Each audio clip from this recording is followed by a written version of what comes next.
And that is the most unique thing that we have as Gambians. Like, we interact with one another, we live with one another. It doesn't matter how big the family is. We share everything, no matter how little it is. And people are content with that.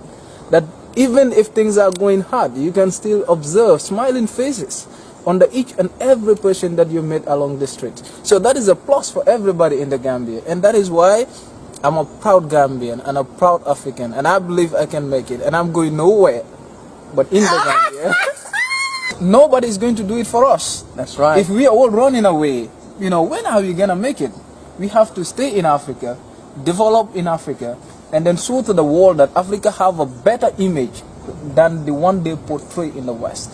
I think this is what we all need to do as Africans, and then we promote that as Pan-Africans and also as Gambians. Excellent. I couldn't have said it better myself, actually. I propose that you come and do some shows with me. This brother's got it going on. Yeah. But seriously, I think that the misrepresentation of Africa has, it permeated my brain, and I knew, because I was coming from a Pan-African background, but still, the images are forced upon us. So I think you young Gambians have a responsibility to show the other side of Gambia, the Gambia that, we diasporians and many people in the West don't see. They just don't see it. Exactly. I think that is the work of the academics. That is the work that we need to do as young scholars. For far too long, people have been portraying Africa negatively to the outside world.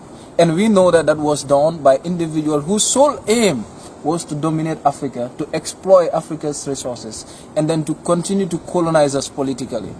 Now, our role as academics, as young scholars, is how do we make sure that this picture is changed from the literature itself, going back to rewrite the books, to rewrite the history of Africa, and then to show to the world that we have a better image that the world is actually seeing as of today. And then you also come to realize that we need to invest in Africa, because foreign investment always leads to capital flies and etc. Because people who come in and invest, at the end they can take all the resources, and then you come to realize that it becomes another challenge for us.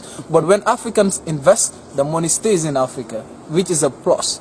It can enhance, it can help when it comes to employment, when it comes to coming up with all the facilities and then enhancing the development that we own, that we all desire as Africans and etc.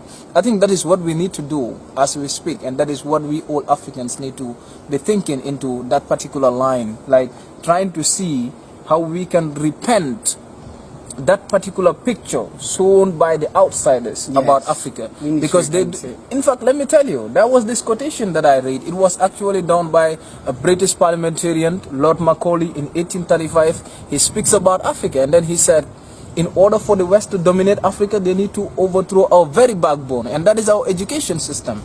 When we believe that everything that is Western is correct, then they can dominate us forever. Exactly. And that is 1835. They've been working on those bases. So today it is high time, because we know the realities. Let us try to rewrite the history. Let us try to work again and attract investment in Africa by Africans.